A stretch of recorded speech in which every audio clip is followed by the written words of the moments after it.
Hello there. Oh, no.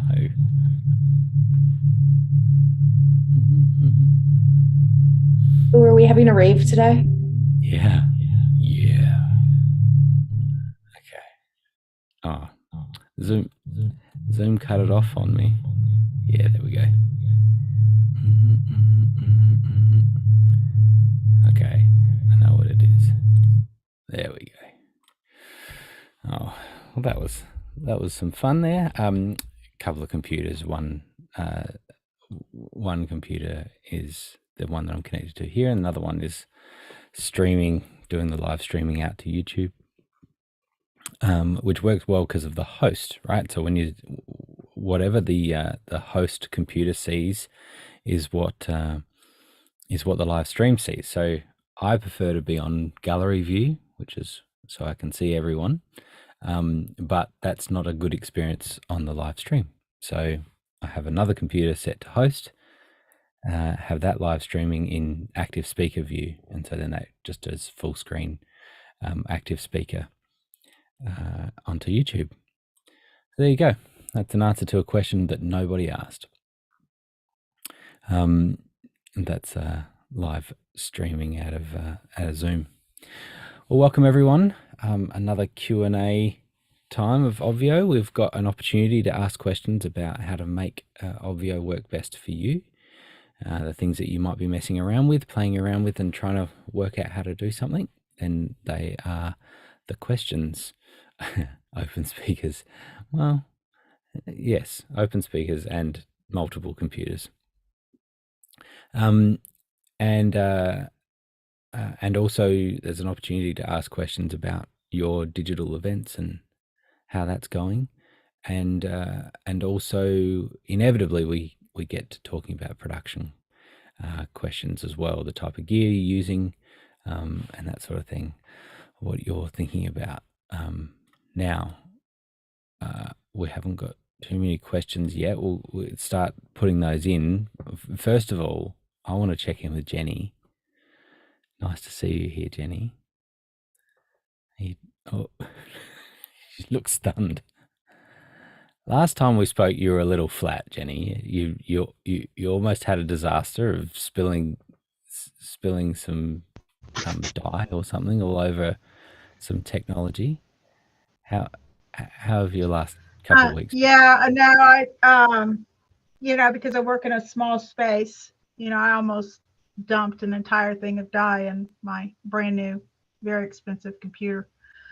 But it's all good. God takes care of things.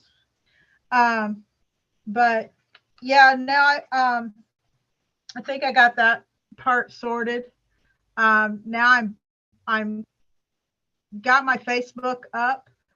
And it's not an obvious question. So I'm going to try and find somebody in the group that's a Facebook expert, because apparently I did a page and not a group, and I don't know. So I'm trying to get that sorted so I can start doing post videos. And yeah, so I'm setting the audio up.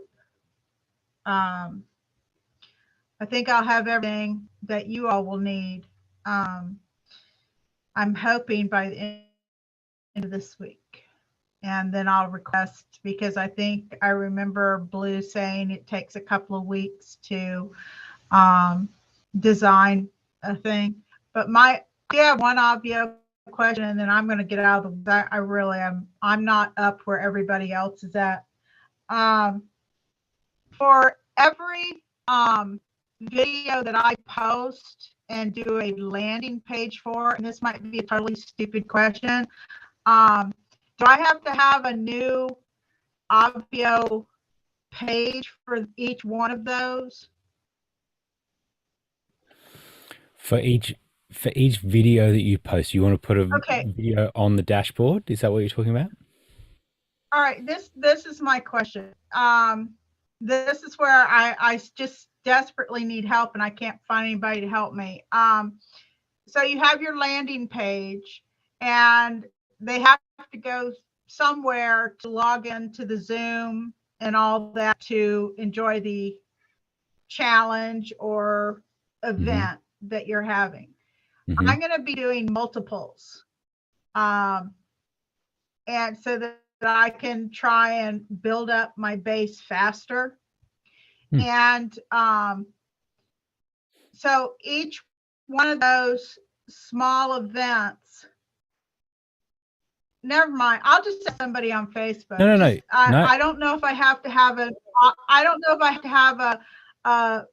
what do you call it? The main page. An event. Yeah. From Obvio. I have to have a different one for every one of those. Yeah, so you don't have to, right? So it depends on a few different things on how you run your event, and one of those things really is whether you would have repeat attendees or whether they would be totally different each time. So the system really can, an event can have can continue and you can repeat it. And if you're doing it weekly or something, then you could have use the same event and use that each time. So that's totally possible. You may choose to do separate ones if the event is quite different and you're changing the dashboard significantly, or you're changing out the content that's on there. You might choose. I'm changing the content. Okay. And then it depends if you want to refer back to that event. So you think about it in terms of if you've got a group of people that are those attendees that you want them to be able to go back after the event and access specific content based on that instance of your event, that time. Okay. Then you would want to do separate ones, right? So that each one of those groups of people can go back and interact with that dashboard, that specific dashboard that was set for that time. But there really isn't a technical restriction. There could work where you use the same event and you just changed it, and then people come back.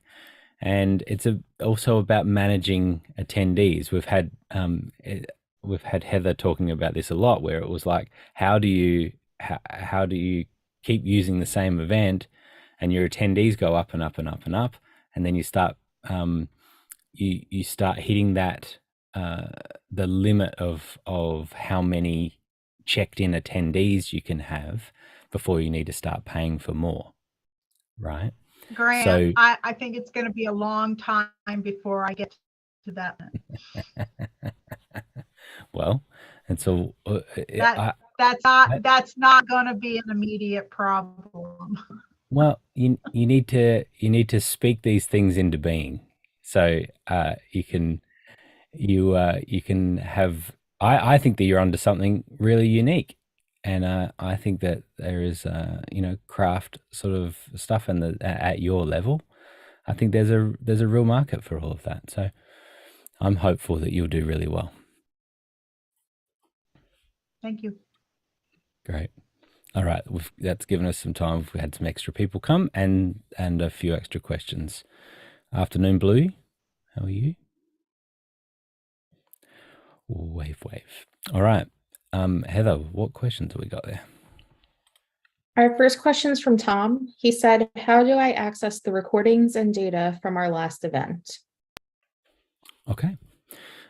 So recordings are at the room level, right? So when you go to a Zoom area, I'm just seeing if I can pull up one. Okay, I'll share this. When you go to a Zoom area, so there are rooms within the area. We built this way so that it can manage large events. That's how we scale, because we can have multiple rooms in an area. And so this is the event that we're on right now that we've all come into. And so if we look here, the main stage. This main stage is very, very simple. It just has one room. So there's nothing here about recordings, because we're at the area level and recordings are always at the room level. So when we go to a room, if I select room 1, I then get this option for recordings. And then when I click that, that's going to show all of the Zoom Cloud recordings. As long as you didn't hit stop during your event, then you'll see those recordings. Now, this is working really hard because this event has been going weekly for a long time. So there's a lot of recordings.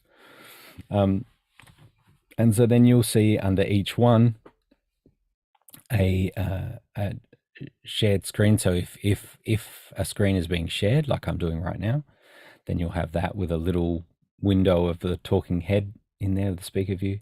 The active speaker is a full screen of the person talking. Screen shared, and then with gallery view with multiple faces in it.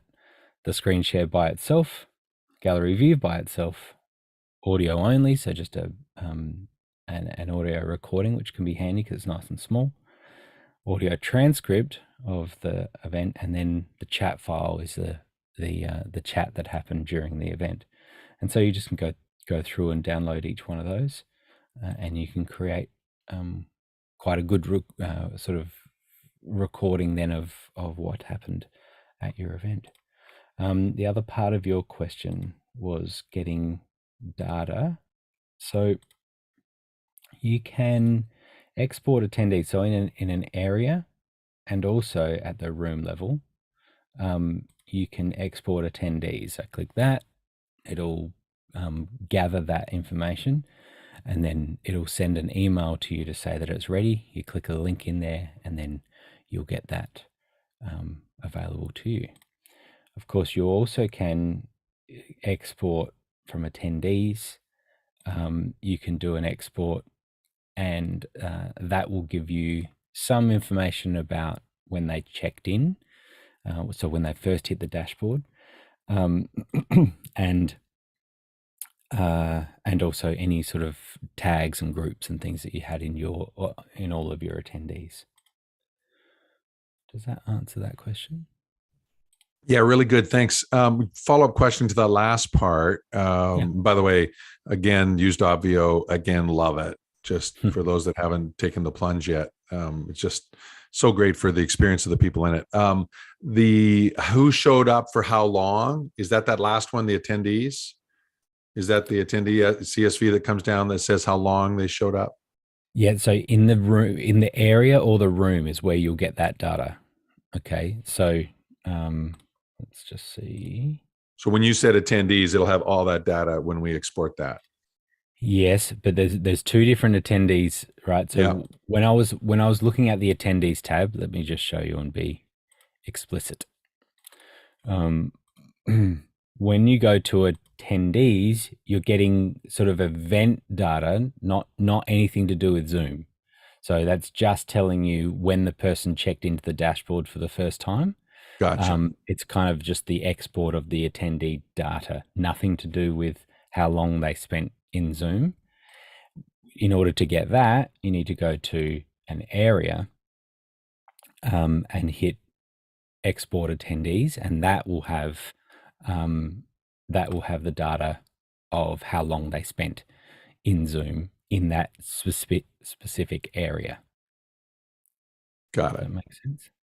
Yeah. Thanks. Have a play around with that, and you'll see the data that you get. And that's something that we're improving and creating a few more options with the type of data that you would get. Sort of, we talk about having a log when you can see each time someone joined the Zoom and left as a separate line in the row in a CSV, versus give me the total number of minutes that they were in the event. Wow. So then we could actually electrostatically shock them if they're gone for too long. I like that.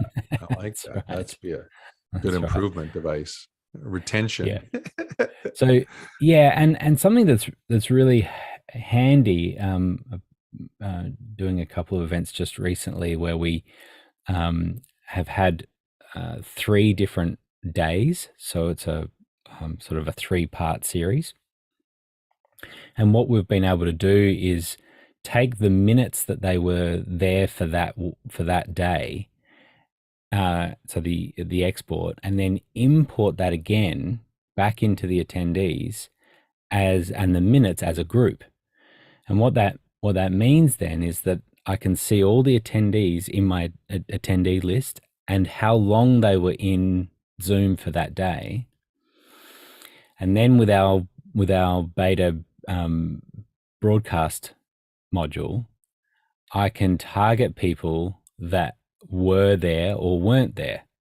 And so now I can say if the minutes group is filled, as in it has some data in it, then I know that they were there, and I can say, hey, it was great to see you. We can send a customized email to them.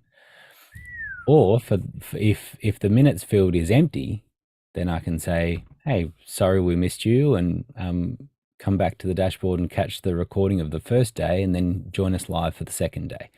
That type of stuff is really handy. And then as we do the second day, I created another group, and now I can see minutes from day 1, minutes from day 2. So now all this data is all in one place. And it's a bit of a manual process just to get that back in there. But now that becomes really helpful to see the people that were really engaged and for how long and that sort of thing. So there's lots we can do with that. Thanks, Grant. So there's some dreams about automating some of that process as well, but the dreams never end. All right, next question. Georgiana asked, is there a way to give an attendee co-host controls they can log in and set up without you being there for more than pressing start? Is there a way to give attendee co-host control? So you want them to be co-host, but you don't want to start it. So, okay. So the way that host and co-host works, remember this, that they are basically the same. It's just whoever starts it becomes the host. And so the mechanism for joining or starting the meeting as a team member will always be whoever's first is the host, and then the subsequent people are co-hosts. So really the way that it stands is that you would create, you would add them as a team member and give them the role of being able to start. I can show you some of this. The role to be able to start meetings, rooms. Let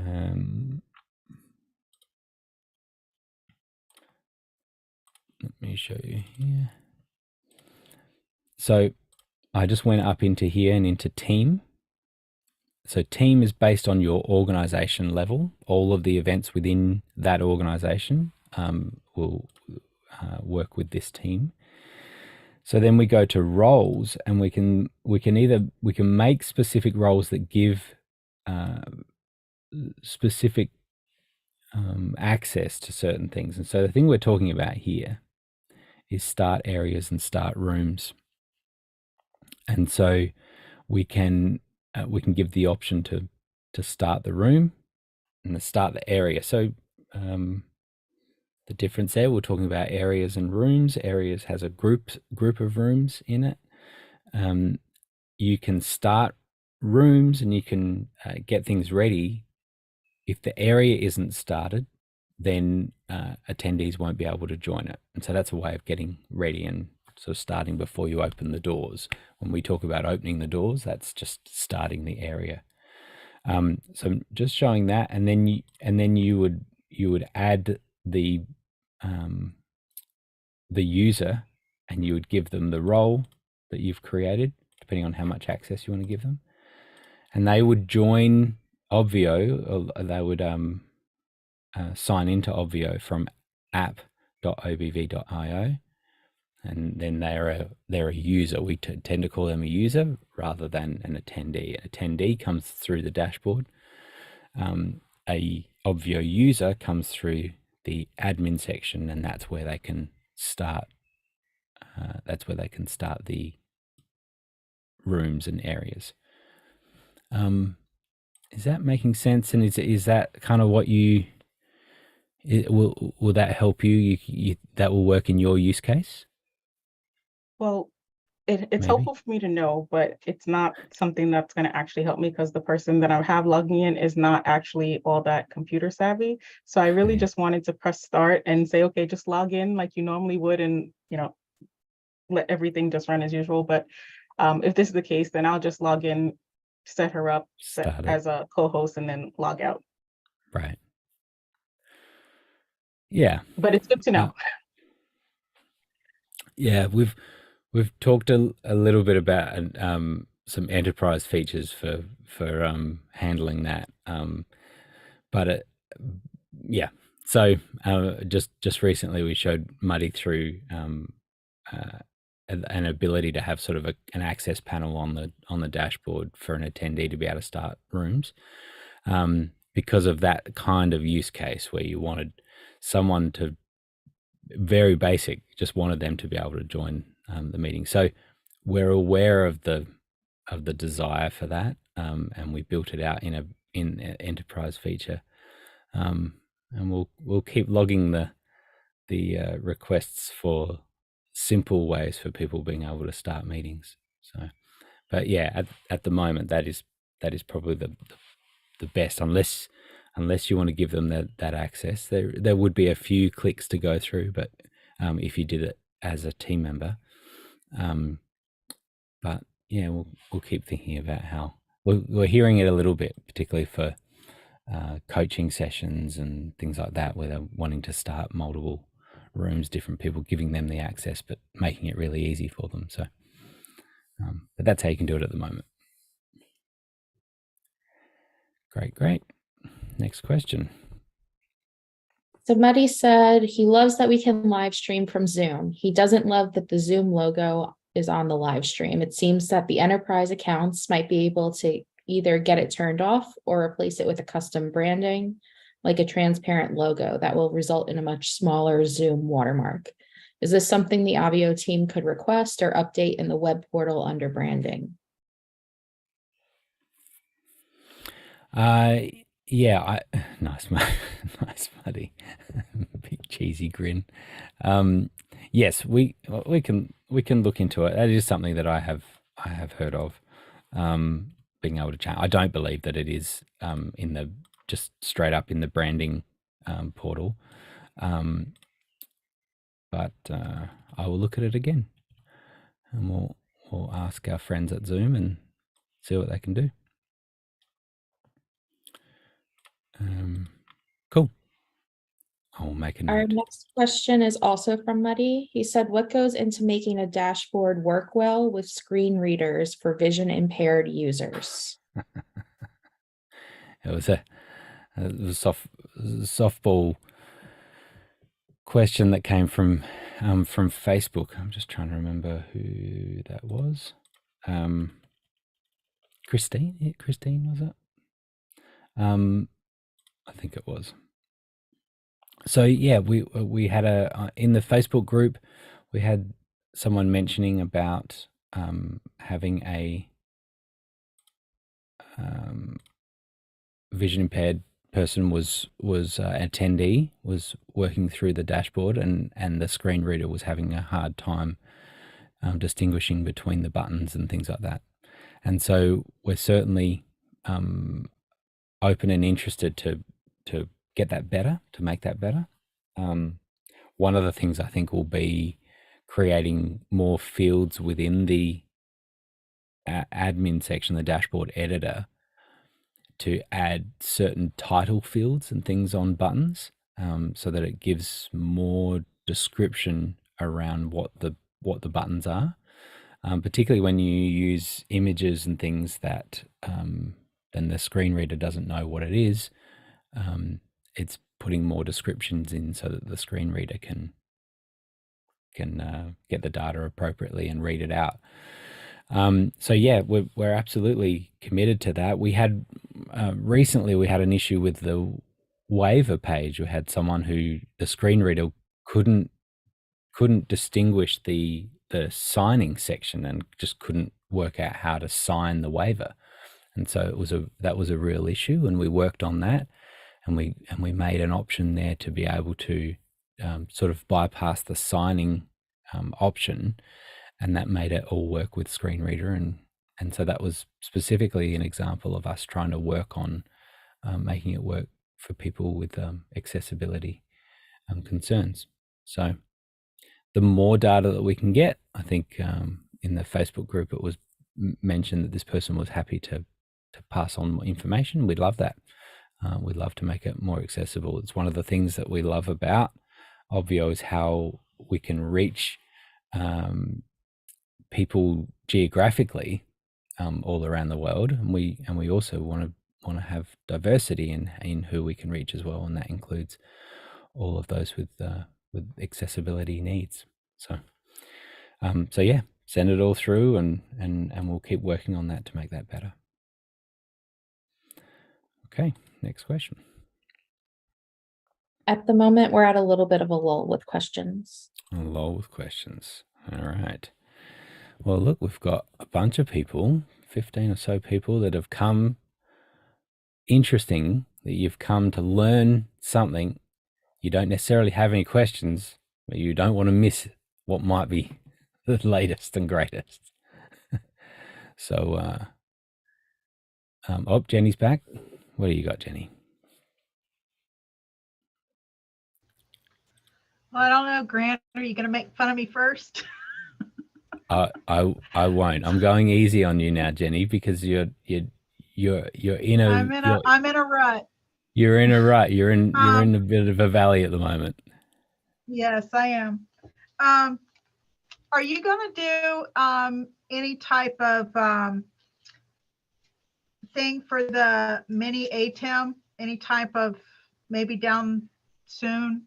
Because I'm having a really tough time trying to get the thing to talk to everything, and I don't know if I've got stuff hooked up wrong, but I spent like a day the other day, and I'm pretty good about hooking stuff up. I'm not as dense as I seem, and it just I've had this problem for since I got it, and it's just not. So I didn't know if maybe down the road, because I know quite a few other people have purchased those, and I wondered if you were going to maybe do a run through.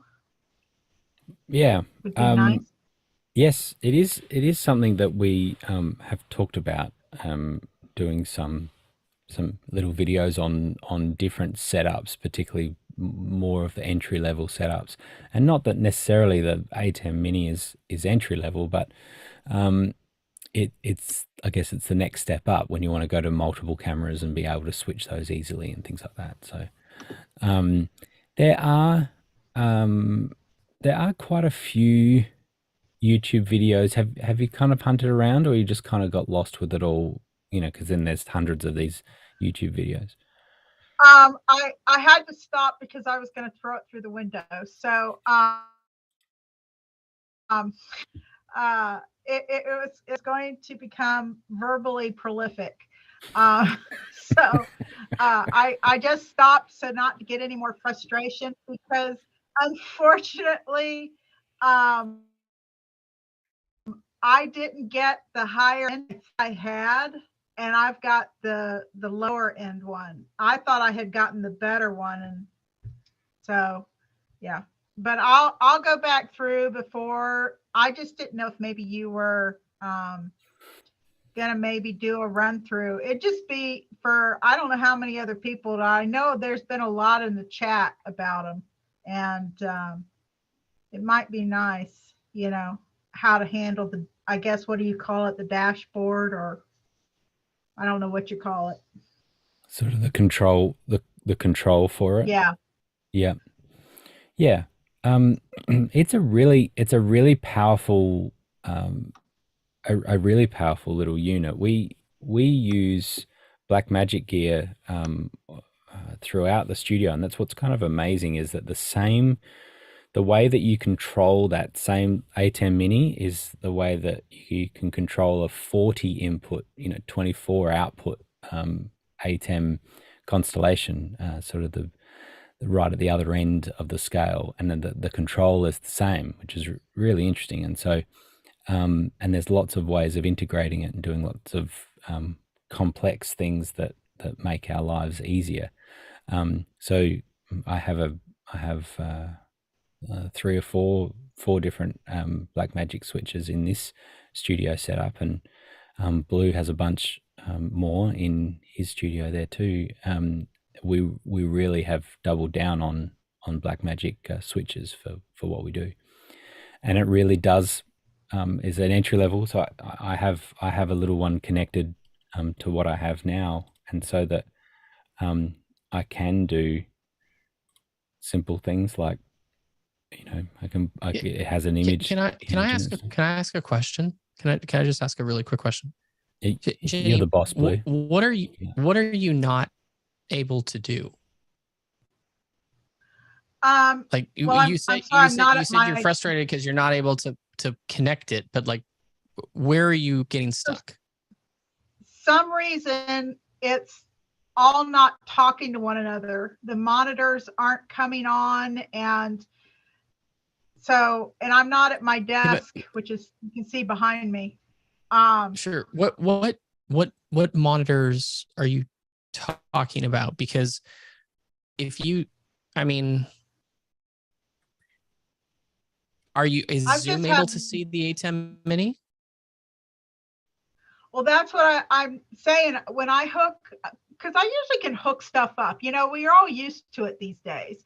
And so when I hook into the computer, and then I go from the computer into the ATEM is Mini, I'll just call it the Mini. And I hook up the hardwire. Sorry if I'm not using correct terms. Well, so just before to answer that question, which wire are we talking about? Are you plugging in the HDMI hardwire to the A10 Mini, the network cable hardwire into the A10 Mini, or the USB-C hardwire into the A10 Mini? Which of those hardwires are we talking about? I'm going to say the HDMI cable to the Mini, and I'm thinking I have my monitors plugged in incorrectly, and that's why it's not feeding. It's a question for when I get on with somebody and I'm standing there.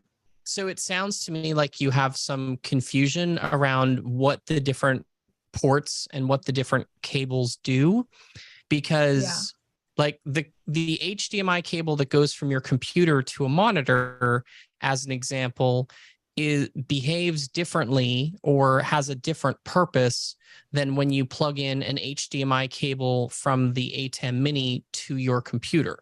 Right? They're very, very different and don't behave the same way. I mean, it's the same cable, but they have a different purpose. So what I would do, just to keep your life as simple as possible, I'm going to recommend that you start with just 3 cables. Okay. Cable number 1 is the power cable. Make sure that's plugged into the A10 Mini and plugged into an outlet. I'm not trying to be facetious. Right? Some devices are powered by USB. This device is not. You need the power cable plugged in.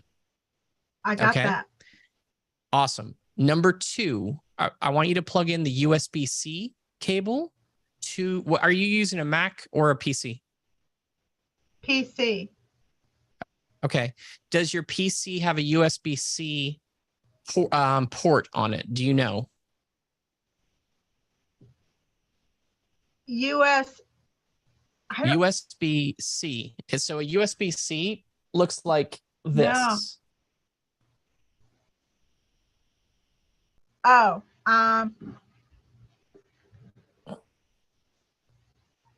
Yes, it looks like I do. Okay. So you're going to need a cable that looks like that on both sides. USB-C. Yes, okay. Like Charlie. Okay. Thank you, Muddy. All right. And that needs to get plugged into the back of your ATEM and then to your computer. All right, ATEM. then computer. Right. I think Now, that's where I'm messed up. Possibly. Now, the next thing, the only other cable that I want you to plug in, what kind of camera do you have? Sony ZV-10 E10. Okay. I love it. I finally figured it out. Do you have a micro HDMI cable that Yes, you can plug into that? Yes, Muddy told me to buy one. I bought one. Okay, so plug that into your plug the small side, which is going to look like this. Let's see if that will focus. I don't know. Right, so that's the small. Plug that into your camera. All right, mini USB. No, mini HDMI. Oh, sorry. Okay. Yeah, mini USB, believe it or not, that's another port. That's another cable type that does actually exist. That's not what we want. Okay. All right. In camera. Okay. Got it. Okay. So you plug that into your camera, and then you plug the other side of it, which is going to look kind of like this, right? A little bit bigger. Yep. Yep. Plug that into the Cam 1 port on the back of the A10 Mini.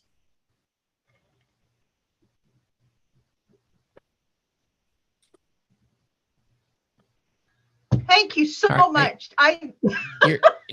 You're welcome. Now, Jenny, as a starting point, anything else that you have plugged into the A10 Mini, just unplug. Let's forget about it as a starting point. Okay. It's not to say that you shouldn't have other things plugged into it, but just to get started, let's just focus on those 3 cables. And then when you launch Zoom and you go into your Zoom settings, and you go to video, you should be able to see Blackmagic as a camera source. So when I launch Zoom. Yeah, you go into, so on a PC, to go into Zoom settings, does somebody know the keyboard shortcut to go into Zoom settings from a PC? I know I don't. I would just do the arrow again. Next to stop or start video, there's a little arrow. You click that, and then you'll see the inputs. So it'll say select camera. Yeah. Yeah. I think you've seen that before, Blue. I've seen that before. I'm not worried about me. Thanks, Grant. I know. It just felt funny me saying it to you. Yeah.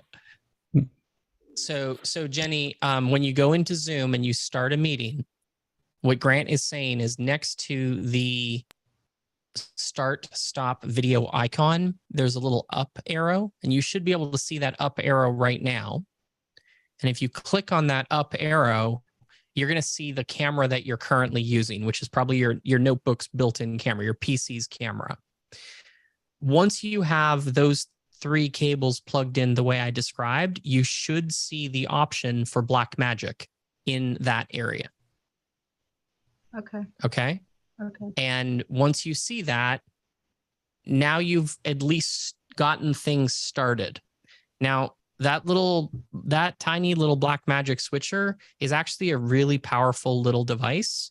But before we can dive into some of the more fun stuff that you can do with it, you just need to make sure that the camera comes through the USB-C port, right? And that's why I'm saying just start with just your camera, that little mini HDMI on one side, regular HDMI on the other, plugged into Cam 1, and leave everything else plugged in. All we're trying to do is make sure that the video signal from your camera goes through the A10 Mini and goes into Zoom through that USB-C port. That's kind of what's happening for you. And once we get that, and once you have that working, then we can chat about some of the more second level, I won't say advanced, but just next level things you can try. Thank you so much. I already see where I think I've got things messed up. Thank you so much, Blue. Yep, no problem. That's great. Sometimes I think we're doing these shows, particularly as a one person operated, it feels like we're playing a huge drum kit, you know, and so our hands are going all around and we're doing all this. And what they say, I'm not a drummer, but what they say for drummers is you have to start with the basics. You've got to start with a kick, a snare, and hats, and that's it, hi-hat. And that's the three things. If you can play them really well, then you're going to be a good drummer. Often what happens is with what we do with production is we set up a full drum kit with the crash cymbals and the ride cymbal and a bunch of toms and a floor tom. We've got all these things going on, and we just can't play drums very well at all because we haven't got the basics of just the kick, snare, and hats. And that's what we want to get back to. And so I think for you, Jenny, it's defining. You've got the equipment there, getting to having that single camera going to the ATEM, going into the computer. That's the basics. That's what you want to get started, and actually do a couple of shows potentially, do some testing of just having the single camera, and you'll know that, you know, I definitely want multiple cameras. Yeah, you definitely want to have a crash cymbal and a ride cymbal and some floor toms. But if we can just work with the very basic to start with and get our reps in and get our experience up, then it's not so overwhelming. And so I think you're totally on the right track, and you've got the right gear as well. So getting that basics going first is going to be real important. Well, I appreciate you two taking the time to go through those very basics, because I was supposed to go live on Tuesday to do my tools, oodles, and doodles. And then tomorrow I'm supposed to like that, do you? Yeah. And then Thursday I'm supposed to do another live, and I couldn't do it because I couldn't get it to work properly. So thank you. I appreciate it. Yeah. Cool. Hey, Christine, I don't know if you only just joined, but we were talking a little bit about your comment with the accessibility. So super keen, as I said in the comment, super keen to keep advancing and getting better and better. And we know that it's not in a great spot at the moment. So it's probably one of the things we're talking about is adding some extra fields for buttons that screen readers will see specifically, like title fields and things, where you can put a bit more description in about what those buttons do, and so that the screen reader can read it. And also working on the order in which those menus sort of exist in the way that the screen reader reads it. So certainly aware of some of those areas, but yeah. She offered up if you would like her to go through a walkthrough with both of you, so she can show you what it looks like from her perspective. She can share her screen, right? And then she can kind of do like a little accessibility audit with both of you, and give you that information. I can connect you with her. She does a lot of this kind of work for other people, so it might make sense. I don't know, it's up to you and Blue how you want to approach that, but I can give you the information anyway. Sounds great. Yep. Yeah, sounds really good. Thank you. Yeah, as I said, the waiver form, we had an issue with signing the waiver, right? Specifically for how a screen reader would see it, and so we went through a whole process, and we worked with someone with a screen reader to be able to get that working well. And so that was just one step. But yeah, there's always more that we can do, and we want to. So that sounds great. All right. Got any more questions, Heather? Yeah, so Christine actually posted a question also. She said that I'm embedding a calendar widget into my website for virtual office hours each week. What do I do to embed a link where people can register directly to the event in Obvio?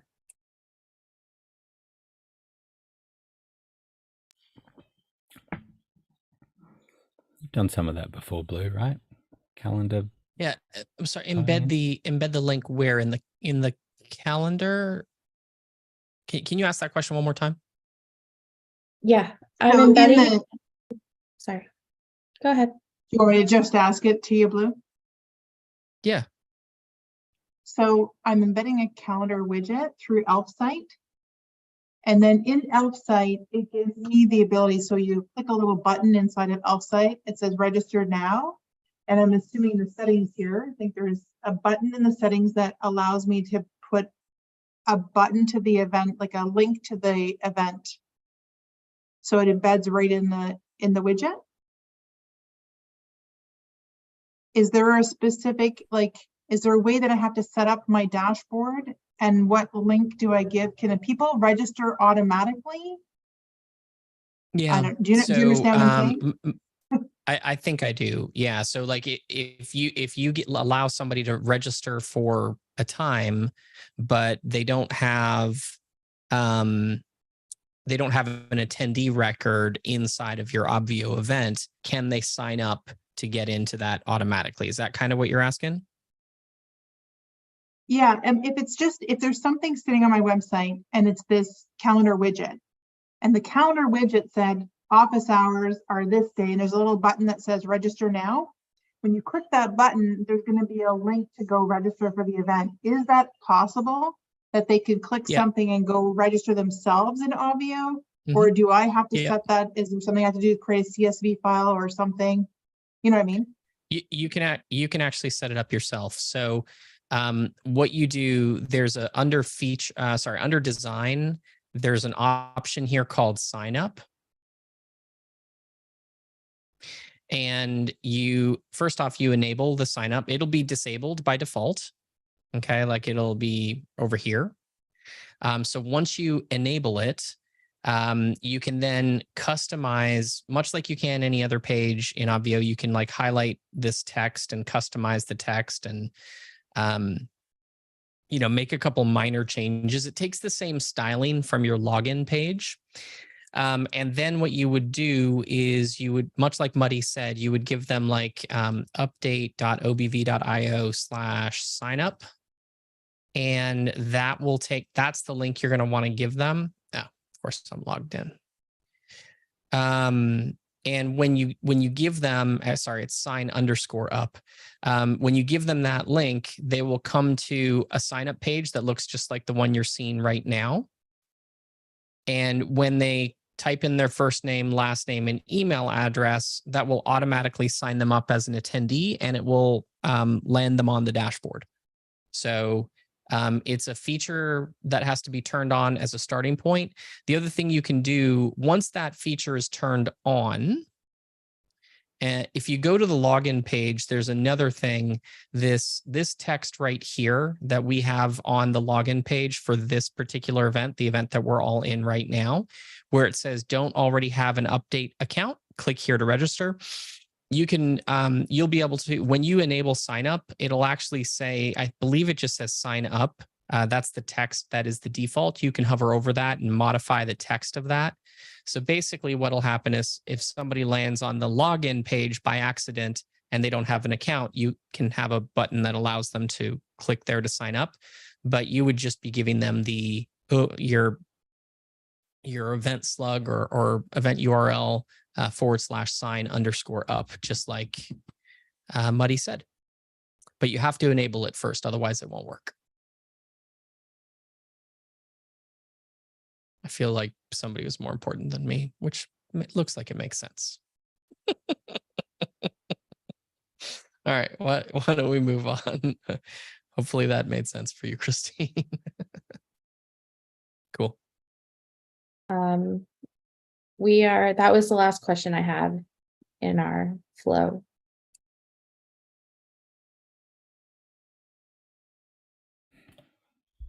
Right. Well, we tend to schedule 2 hours for these calls because it more times than not that's where we end up. But we don't have to go to 2 hours, and so if there are any more questions or things you're thinking about, then now is the time. Hey, Scott, go ahead. Got on mute evidently, huh? Yeah. Can you hear me? I can. You're on the Jenny, air. I feel for you because I bought an ATEM. I think last week we had a call and I ordered it that afternoon. So I have been in ATEM. I got the Extreme ISO, and I have a production background, and it's been a bit of a challenge, but I got it working.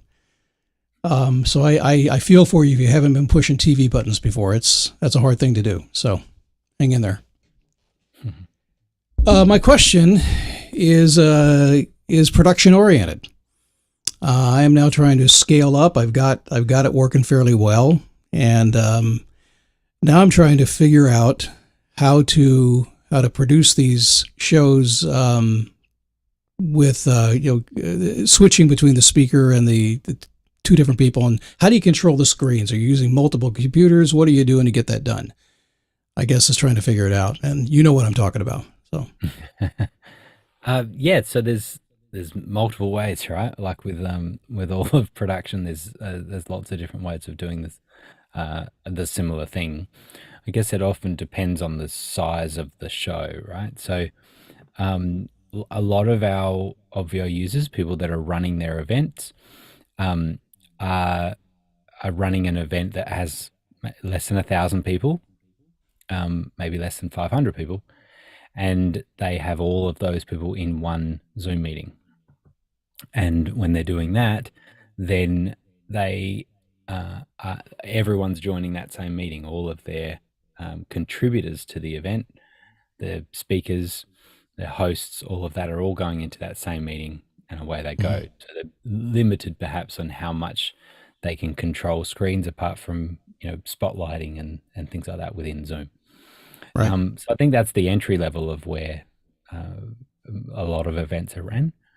When it scales more than that, particularly when we scale beyond either 1,000, because each Zoom meeting can only have 1,000 people. Another limitation is the 100 breakout rooms, and so lots of the events that we do, we want to have breakout rooms of around 5, say, and so because we can only have 100 breakout rooms per meeting, that means that we're limited to about 500 people per Zoom room or Zoom meeting. Mm. And so that you can see there's lots of events, as you'd understand, lots of events that we have more than 500 people, and so we need to do multiple rooms. As soon as you go to multiple rooms, well, now the production level increases, because now you need to do something where you're creating a show and sending it into multiple rooms, rather than the hosts and contributors all being in one meeting. Now they need to be in multiple meetings, and how do you do that? So Right. as soon as we go to that, what we do is we often have separate Zoom meetings that are our stage. That's what we call it. Let's first just identify 2 different types of events where a lot of what I do in Australia here is what we call centerless events. There is no single location, no center location, no studio location.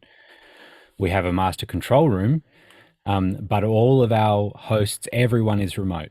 Hosts, contributors, speakers, everyone's remote, and so that means that we need to bring them all into a place for them to interact. A lot of what Blue is doing has a center, has a studio, has a space where there is someone talking from lots of the contributors, hosts, and things are standing in a studio space, and then bringing in remote speakers into that sort of studio environment. And so that's how we can identify those 2 separate things.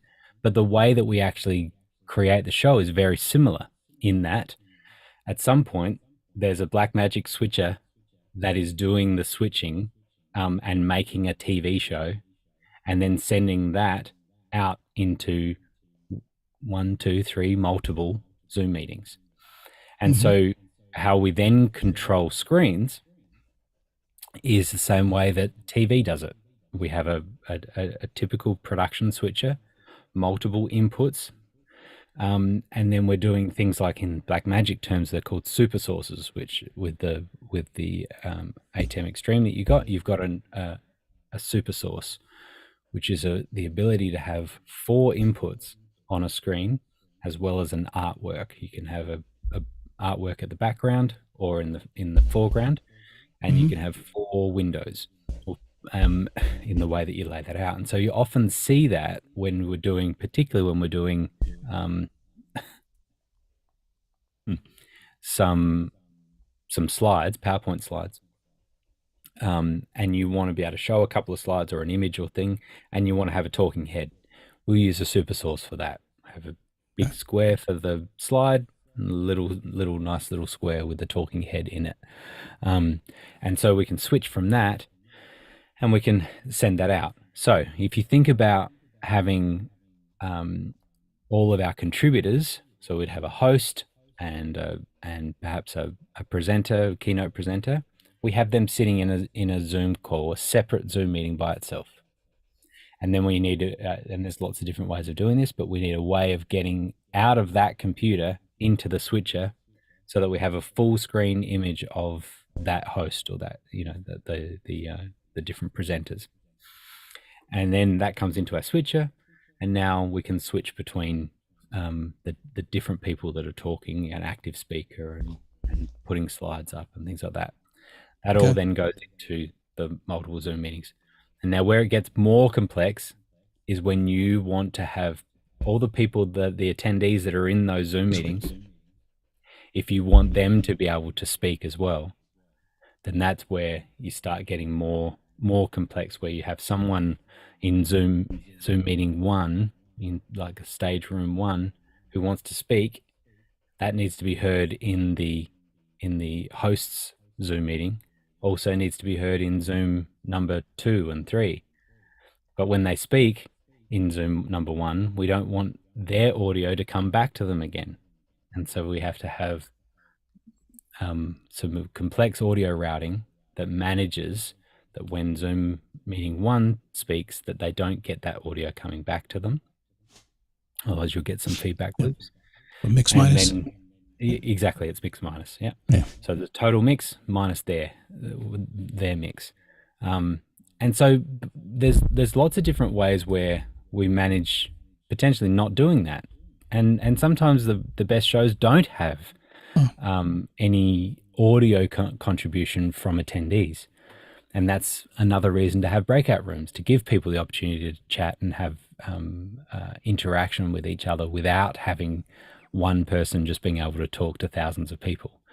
And it also makes the production easier. So I know I've probably said a whole bunch of stuff that you already know, but just kind of laying out where the... No, I appreciate that. Yeah, I just kind of wanted to get a high level view of it, so I understood it. I'm not certainly. I like to take the simple way out instead of all that. I can do it, and I get it fundamentally. Multiple computers, obviously, routing video and audio to each of them, so they're all hearing and seeing the same thing. That's what I'm hearing. So it's not magic. It's exactly what I thought it was. It's lots of stuff. So it's exactly pretty much it. All right. Yeah, that makes sense. These multiple, if with the count that I've got now, this is what I don't understand. Maybe I'm just too new at this, but if I wanted 2 Zoom rooms and I wanted a contributors on one and participants in another, is that possible with the account that I've got? Yeah, totally. Okay. Is. Yeah. So you can have 5 in the pro account. You can have 5 users. 5 active Zoom meetings at once. Right. So you can actually have you can set up multiple Zoom meetings. You can just have 5 active at a time. Okay. And so by all means, you could have a stage room, you could have a help desk, and you could have a speaker Zoom. Then have fun on the switcher and see what magic we can make, huh? Exactly. Very cool. Well, I appreciate you doing that. I needed the overview. I think that's going to be a little bit down the road, but I tend to want to know how it is so I can practice in small levels as I grow. Yeah. I did pick up just for anybody who's looking to do this, I'm going to be recording my podcast live using this system versus post-production. And I did them last week, and it worked pretty well. Then I had to move my graphics. I bought something called Pro Presenter 2, which a lot of folks are using, and I'm just loving that. It's a bit of a learning curve to get it working, but it's going to give me the ability, utilizing this system along with Obvio, to basically not only do those podcasts in real time in one shot and have them switched out looking great, but then when I start doing the coaching calls and the things I'm going to be doing, it runs all the countdowns and everything within that as well. So it's been pretty fun. It's been a long week and an expensive week. So anyway, like it. Yeah, I've taken up enough time, but I'm sure I'm not the only person who wants to hear this. I appreciate your time. Yes, of course. Yeah. ProPresenter is a great piece of software for lots of things, and they keep expanding. And they're smart people. So yeah, it's slick. Cool. I don't think there's any more questions that came through. Is there anyone else got anything you want to ask?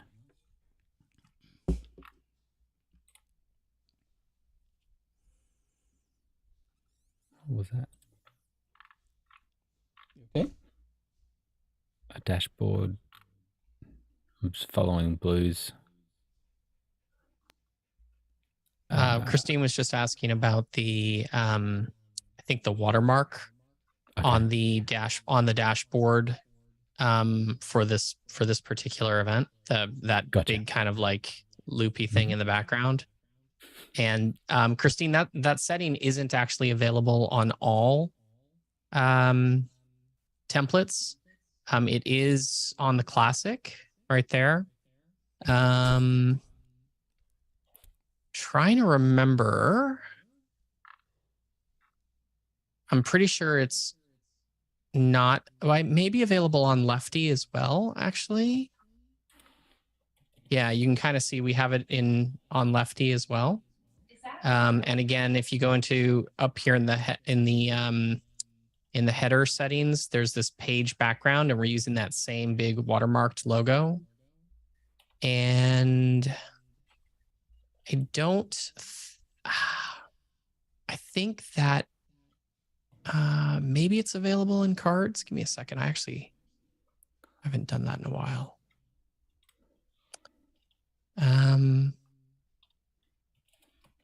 So down here, it's not. You can change the color, but you can't add in the content area, which is this lower part of cards. You can't add a watermark logo the same way you can on the other templates. It's just not designed that way. And let's see, panels is going to be one where you probably can do something like that. And I think that's going to be under global styles for dashboard background. Are you laughing at where everything is? No, something else. All right, cool. No, just and Nifty, of course, on the left-hand side, you can add a background. And I believe on the right-hand side, I don't think you can actually. You can change the background color on the right-hand side, but you can't add a logo to the right-hand side of Nifty. So there's kind of where you can do it for each of the 5 templates that we have right now.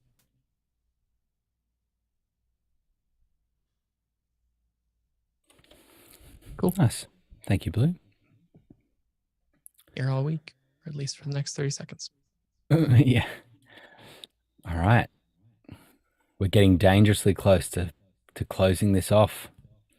So now is the chance. Any Obvio questions and some event, sort of digital events questions, and or as we've been talking about, production questions. It's all kind of related. We just wanted to hear. You don't want to miss anything. It's like, what I might miss something if I leave.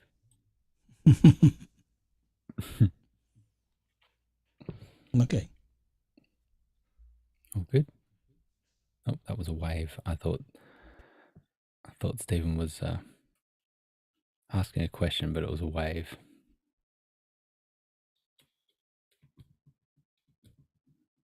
Oh, Marley.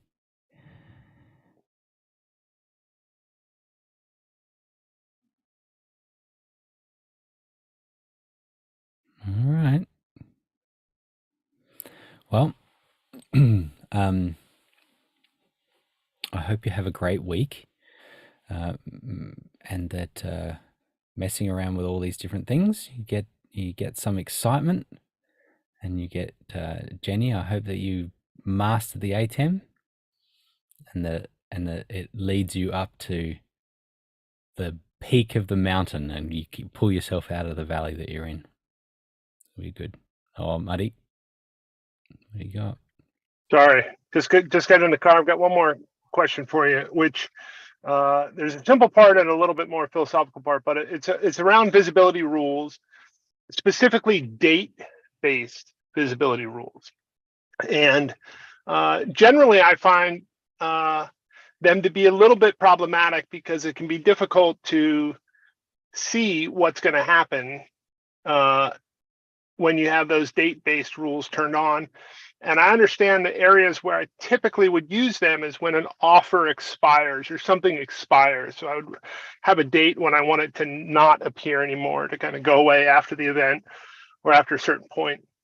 The two-part question, the first part is it possible when you do a preview to preview the future, right? Or to preview a specific time? I know you can preview based on tags.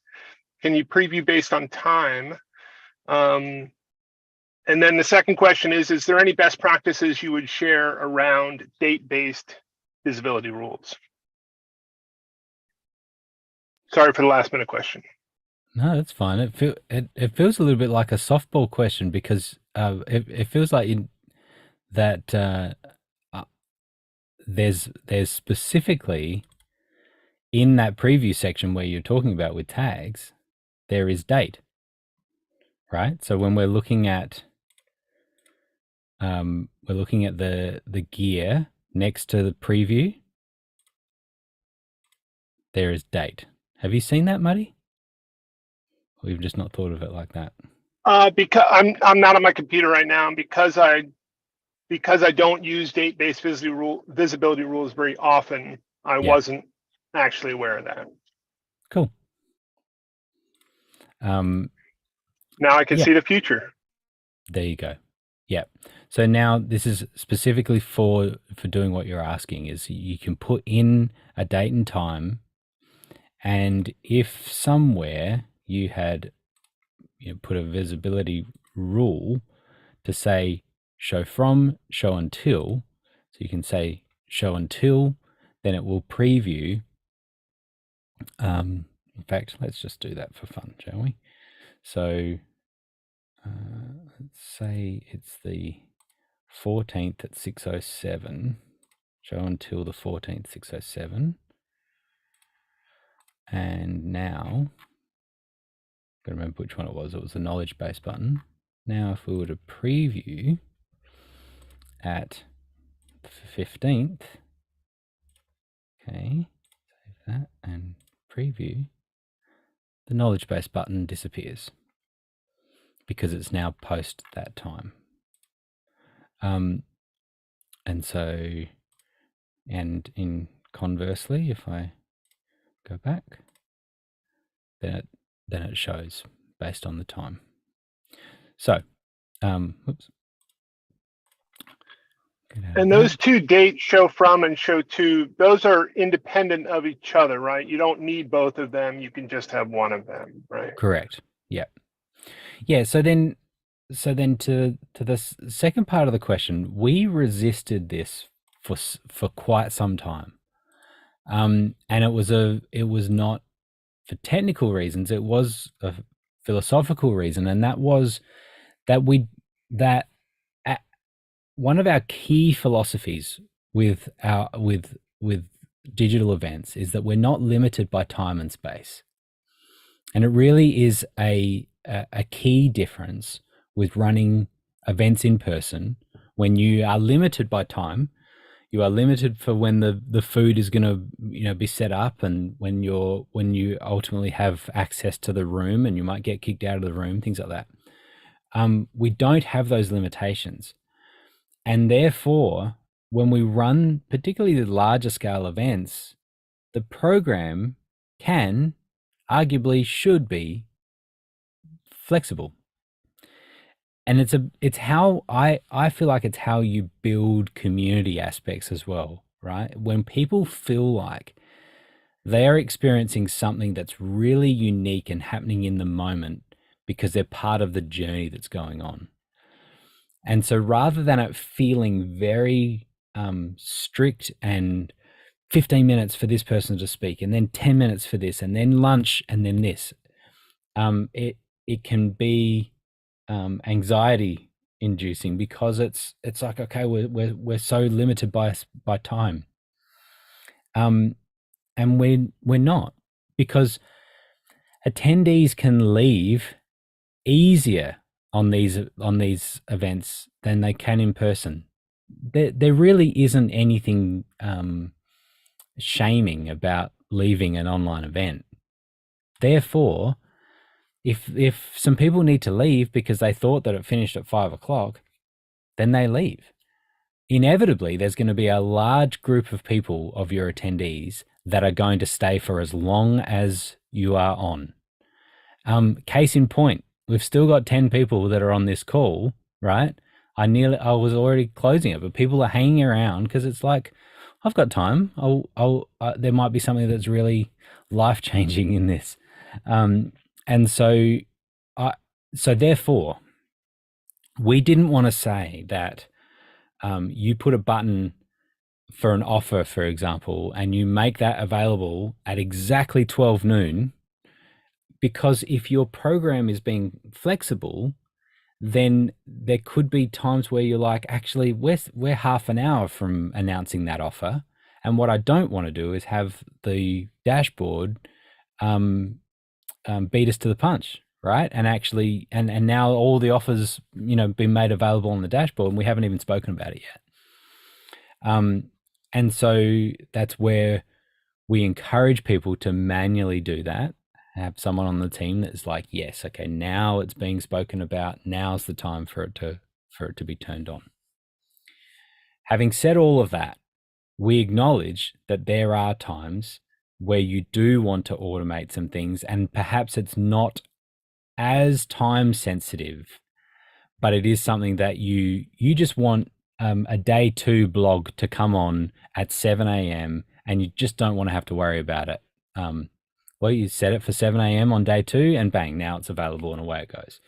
And in the same way, you want your welcome video blog entry, you want that to disappear at the end of day 1.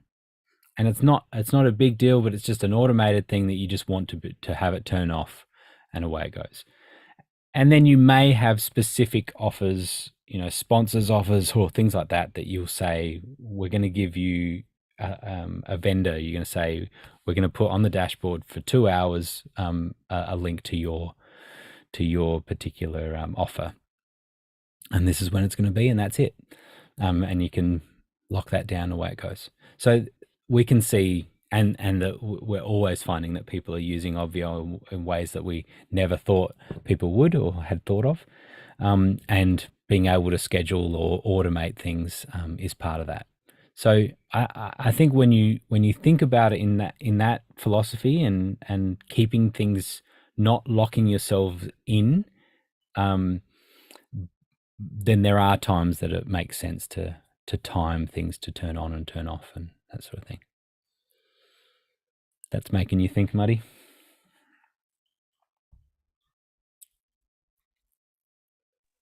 Well, it's helping me revise my kind of guiding principles, and the things that the insights I'm taking away are things that are kind of offer based, or that we really want to make sure they show up when the time is right. Those really should be manual, because that gives us the flexibility, and it's super easy. Go in and just toggle enabled or disabled. And so for all the things that we want to have show up at just the right time, those are really best to kind of do manually. But the other thing I hadn't considered is like the day 2 blog. Yeah, just shows up at 6 a.m. Tuesday, day 2, right? And that way we don't have to remember to turn it on, or we don't have people coming to the dashboard when we didn't have the welcome mat out for them, right? So those kind of things that are not really linked to a moment in time where you're making an offer, an invitation, that may make more sense. 100%. But the thing I still stand by is that the visibility rules themselves are a little bit hidden in the settings panel, and so it can sometimes be a source of troubleshooting when things are like, why isn't this showing up? It's like, okay, I had this set in this secondary rules panel and didn't remember that. So I still kind of, unless there's a compelling reason, I think date-based visibility rules, and it's good to know that that was actually a philosophical thing that you guys held off on for some time. So cool, yeah, that's helpful. Thank you. Great, yeah, totally. That you do need to tread carefully when you're in the dashboard editor, because it is easy to just have a little look at this visibility rules thing. I can put a tag in, and then you kind of halfway through it and you save it and you leave it and it breaks it. It's like, because it's looking for a tag that doesn't exist, or things like that, and it's like, why is the button not working?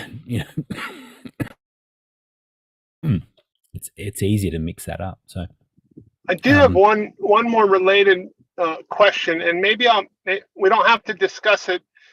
If you don't want, I can put it in for next week. But I noticed when we were putting a broadcast together, and it's awesome that there are filters available in the broadcast. What I didn't see in the filter dialog is the and/or option. It seems that all of the filters in broadcast are or options, which is good because that's what we wanted. But it's an inconsistent experience from most of the other filters. So just but I can submit that as a kind of feature request for the email. Yeah, it is an interesting one. Those sorts of filters, it gets really complex when we start doing, if then else, or type filters.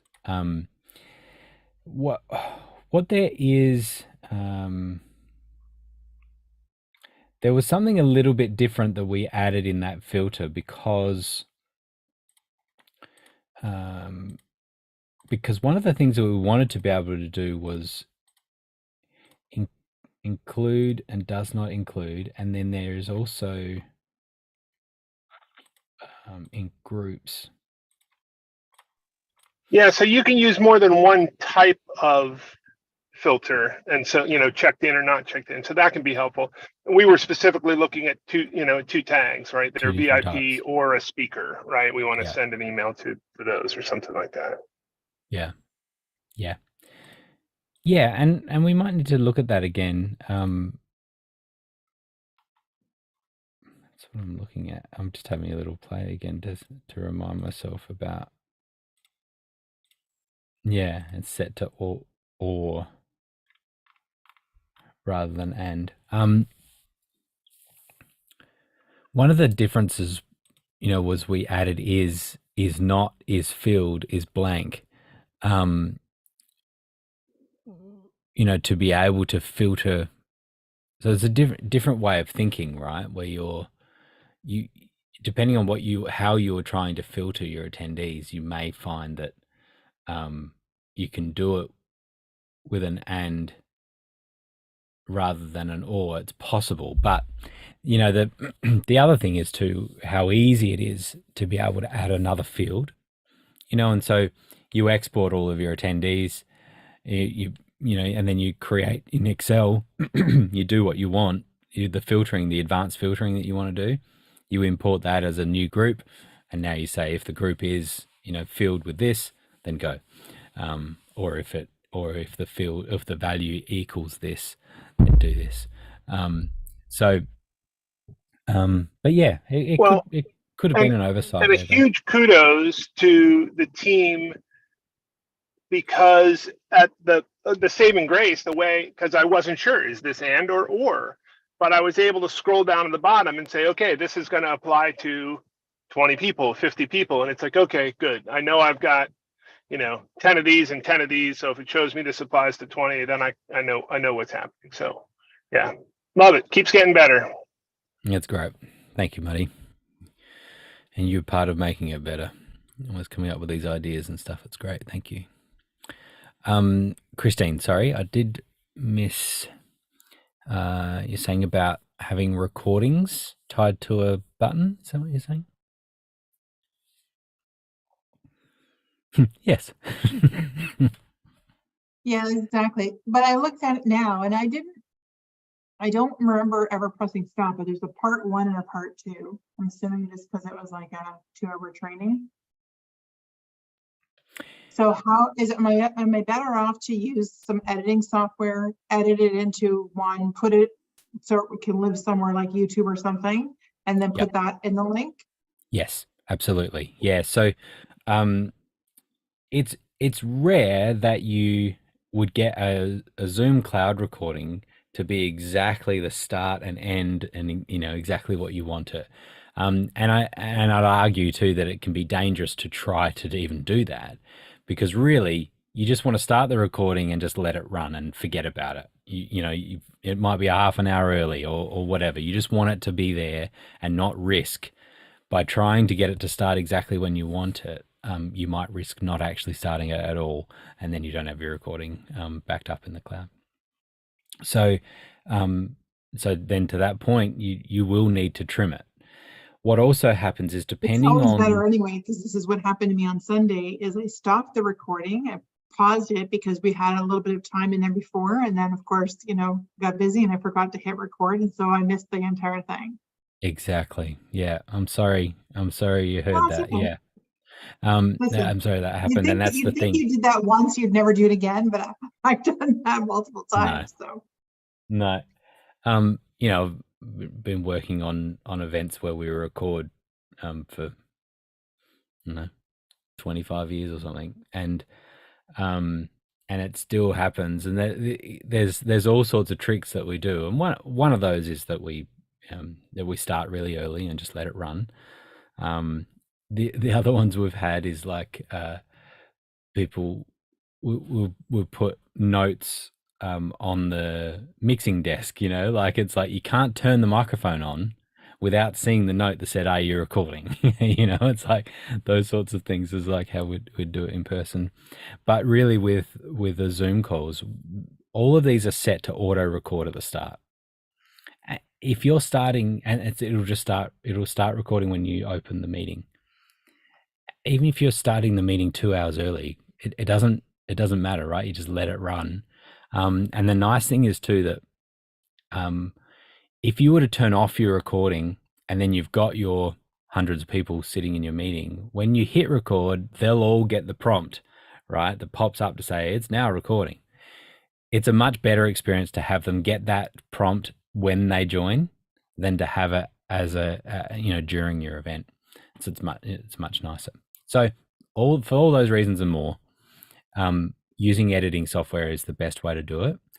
What Zoom will do, as you said, the part 1, part 2, is it's sort of based on file sizes and things, and so it will create these seamless. Like when you put them together in editing software, it is seamless, but it is just that it's 2 separate files, which makes it easy to download and things like that. So yes, and then the best place to put it, I use Vimeo to great effect for this. It is quite cost effective.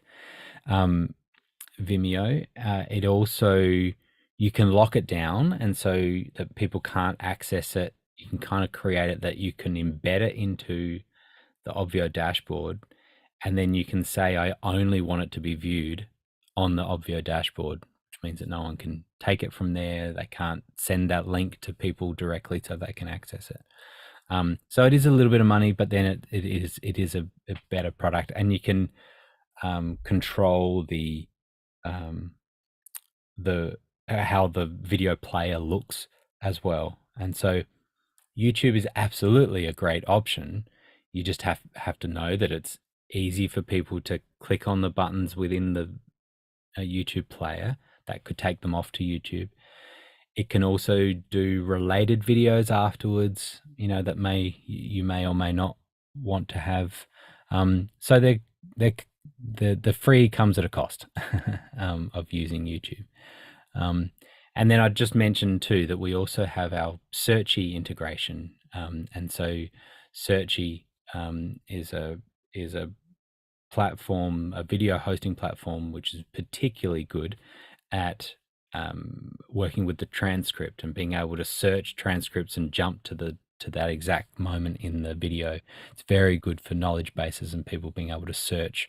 I remember when Christine spoke about that, I'm going to search for that word and bang, there's the video and away you go.